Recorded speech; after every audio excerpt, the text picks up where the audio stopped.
Assalamualaikum warahmatullahi wabarakatuh. Jumpa lagi dengan saya Mas Mut, masih di seputaran anxiety disorder, psikosomatis, dan dispepsia. Video hari ini saya tidak menampakkan diri saya karena saya tidak berpakaian. Hari ini cuacanya cerah, mataharinya panas, jadi saya berjemur sekalian olahraga.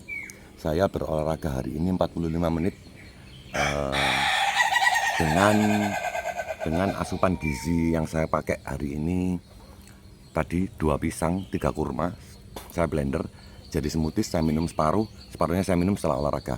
Apa yang didapat dari olahraga 45 menit ini? 45 menit tersebut saya mendapatkan jalan kaki sejauh 2 km lebih, 2,15, dan lari kecil sebanyak 500 meter, dan menyapu halaman sama olahraga ringan.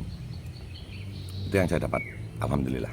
Tapi video kali ini saya ingin membahas tentang sosial fobia atau gangguan kecemasan sosial. Gangguan kecemasan sosial atau sosial fobia itu adalah suatu kondisi kesehatan mental kronis ketika interaksi sosial menyebabkan kecemasan yang tidak rasional, yang tiba-tiba kita cemas di daerah keramaian. Penyebabnya adalah trauma masa kecil ya. Kalau umumnya adalah trauma masa kecil. Mau disadari atau tidak, ketika saya flashback juga saya mengalami trauma masa kecil. Apa itu dari kerasnya didikan orang tua atau toksiknya circle kita di sekolahan, atau bulian dari orang, atau interaksi negatif yang lain-lainnya lah dengan teman sebaya. Itu yang menyebabkan kita trauma. Ada banyak sih permasalahannya, bisa jadi, pokoknya intinya trauma lah, intinya trauma dari masa lalu. Itu jadi anxiety disorder, dan salah satu masalah di anxiety disorder itu selain hipokondria juga dan lain-lain. Nanti suatu saat nanti saya bahas tentang hipokondriasis, takut akan kita mengidap penyakit berat. Tapi kali ini kita hanya fokus ke sosial fobia saja.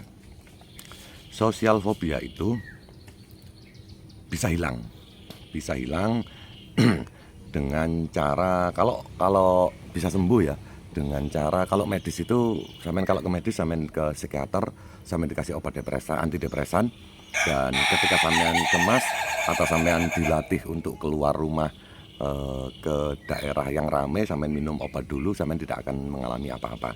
Atau sampean datang dulu ke tempat ramai, jika panik, cemas, sampean minum obat, lalu sampean tidak mengalami ketakutan. Biasanya begitu.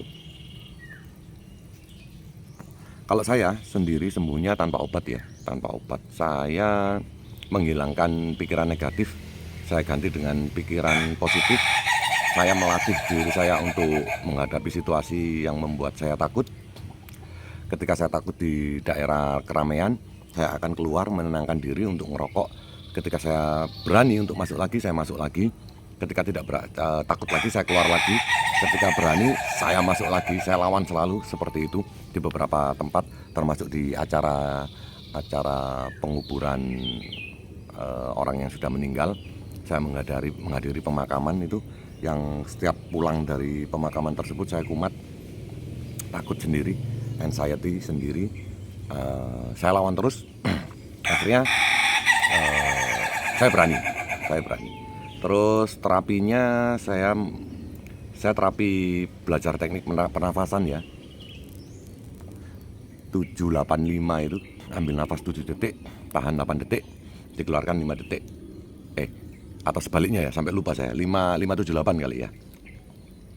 Saya lakukan hal tersebut. Saya meditasi, biasanya saya diem sambil atur pernafasan. Terus saya yoga, saya relaksasi dengan yoga tersebut, yoga ringan. Dan yang paling utama adalah beraktivitas sosial. Jadi saya mulai jalan kaki hanya depan rumah, di sekitaran rumah, terus agak jauh, semakin jauh, dan semakin ketemu orang-orang baru. Saya berkenalan dengan orang-orang baru. Saya ikut organisasi, dan saya sering ikut organisasi tersebut. Saya berdebat dengan orang-orang yang saya tidak kenal, sampai akhirnya jadi kenal, jadi akrab, dan jadi terbiasa. Dan itu yang bisa membuat saya cepat membaik. Terus saya tulis semua permasalahan saya dan saya pahami, saya yakinkan bahwa yang saya takutkan itu tidak akan membuat saya jadi terpuruk. Saya harus bisa mengatasi semua permasalahan yang ada di diri saya. Saya tulis waktu itu.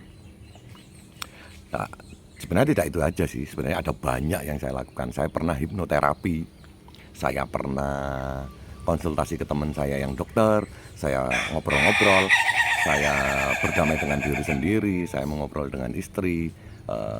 Kita berkomitmen untuk saling support satu sama lain agar kita selalu berpikir ke positif. Saya diskusi dengan orang tua saya, kebetulan orang tua saya masih ada, dan saya diskusi dengan orang tua saya minta maaf dengan semua kesalahan-kesalahan saya, dan itu bisa meringankan dan bisa membuat lebih nyaman dalam menjalani hidup ke depannya. Saya tidak terlalu memikirkan masa lalu, bukan memikirkan tidak menyesali apa yang sudah terjadi di masa lalu, dan saya jalani hidup masa kini dengan enjoy, berusaha untuk sebahagia mungkin, dan saya tidak terlalu pusing untuk memikirkan masa depan karena kita dari kecil, saya dengan sampai usia 0 sampai sekarang sudah 45 tahun, saya juga hidup saja, juga makan, anak-anak saya juga bayar sekolah, segala macam kebutuhan juga dicukupi oleh Allah, dan saya yakin bahwasanya itu bukan ranah kita untuk memikirkan masa depan. Masa depan itu hanya tinggal kita tunggu saja dan kita melakukan yang terbaik di saat ini saja. Terus akhirnya bisa sembuh dengan baik-baik saja dan normal. Saya sudah beraktivitas normal, sudah 1,5 tahun ini saya sudah normal. Praktis saya mengalami anxiety disorder, termasuk di dalamnya ada sosial fobia dan hipokondriasis. Itu saya sekitar 1 tahun. Selebihnya 1,5 tahun ini saya sudah hidup normal lagi, alhamdulillah. Semoga teman-teman juga sudah bisa memahami, sadar apa yang dirasakan, ikhlas dengan apa yang diberikan, dan menjalani hidup ini dengan baik dan benar, dengan sabar tentunya. Terima kasih sudah melihat video saya. Semoga sampean semua bisa cepat sembuh. Wassalamualaikum warahmatullahi wabarakatuh.